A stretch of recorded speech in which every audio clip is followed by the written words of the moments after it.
Okay, let's just jump right into it. You know the feeling. You're in the grocery store, you see these beautiful, juicy, fresh grapes, but right next to them, there's a bag of raisins, and you're left wondering which one is actually better for me. It's a classic dilemma, and today, we're going to get to the bottom of it. So yeah, let's frame this like the showdown it deserves. In one corner, you've got fresh, hydrating, crisp fruit, and in the other corner, its dense, chewy, super sweet counterpart, dried fruit. So who comes out on top? Well, the answer is probably a lot more surprising than you think. To figure out our winner, we've got to start with the science.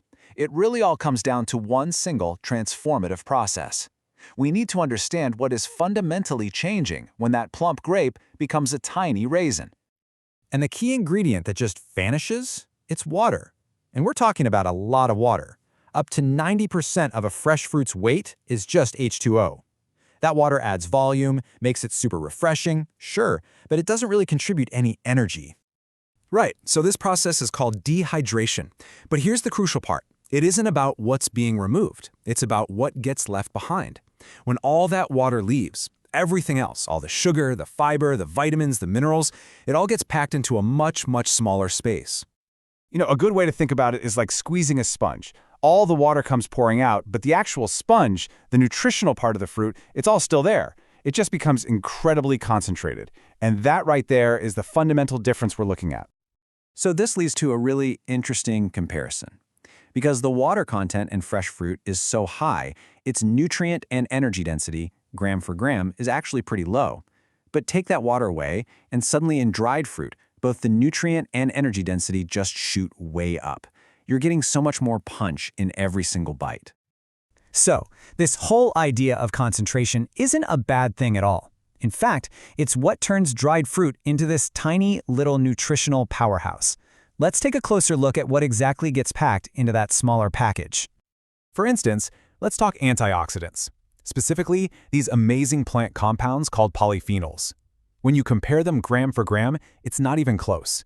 Dried fruit has a significantly higher concentration of these beneficial compounds than fresh fruit does. And it's not just the antioxidants. This same concentration effect applies to a whole bunch of other essential nutrients. You're getting a major boost in dietary fiber, you're getting crucial minerals like potassium and iron, and all sorts of other valuable bioactive compounds.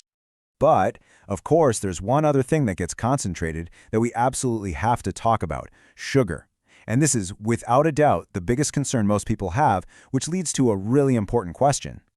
It's so easy to look at a handful of raisins and think, well, this is no different than a handful of jelly beans, right? After all, they're both sweet, they're both energy dense, but are they really the same thing?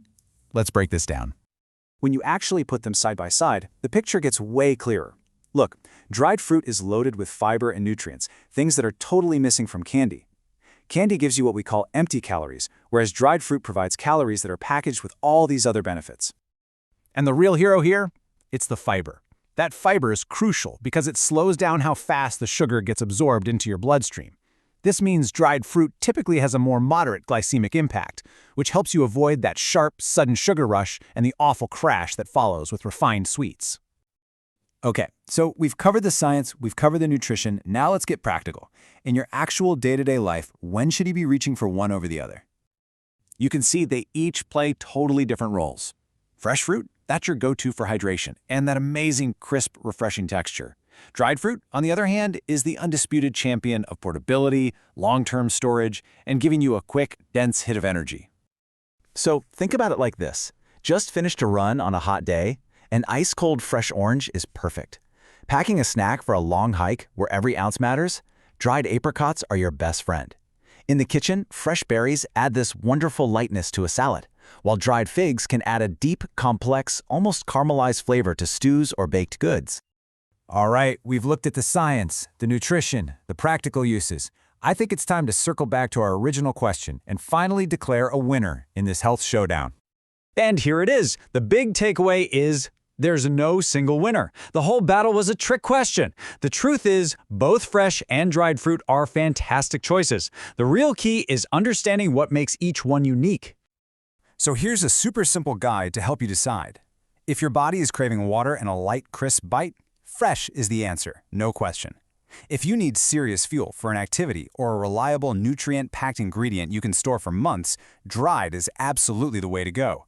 It's all about matching the fruit to the function.